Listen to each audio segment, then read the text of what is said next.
As threats continue to be reported across mid-Missouri schools, we are looking into the latest school threat numbers from Missouri's anonymous tip line database. Since July, Missouri has received 168 tips on school-related threats. ABC 17's Mitchell Kaminsky joins us live in studio after speaking with the State Highway Patrol and a juvenile justice expert. Mitchell, since July, there's been just over 1,300 tips sent in.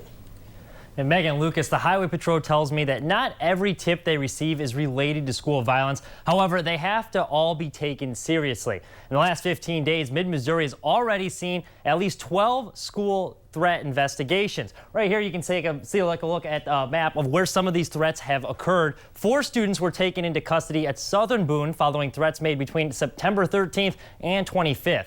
Yesterday, Higbee had several students detained after a threat was made, and today, classes were canceled at Dixon Middle School after multiple threats were made.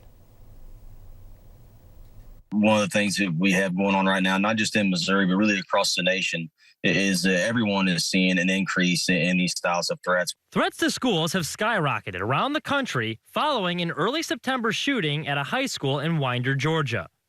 Numbers from the State Highway Patrol show since July, Missouri schools have received 102 school shooting threats. Given that amount, there's some concern people will stop taking them seriously.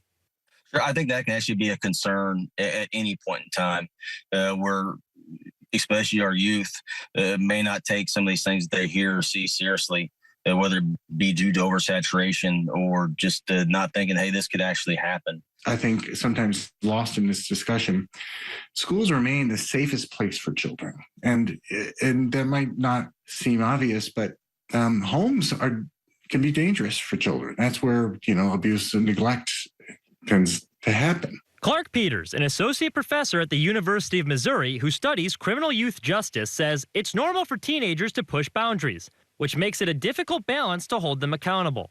I think the important thing to consider is what happens to those young people as they get processed through the juvenile justice system, and to make sure that we understand that we can label these terrorist threats, but that doesn't make these young people terrorists.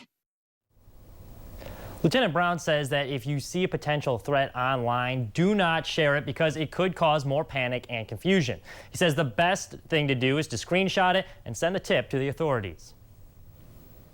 Mitchell, thank you. Now, you can submit an anonymous tip by calling the number on your screen or by texting CR2 to 738-477. C2R on that one, by the way.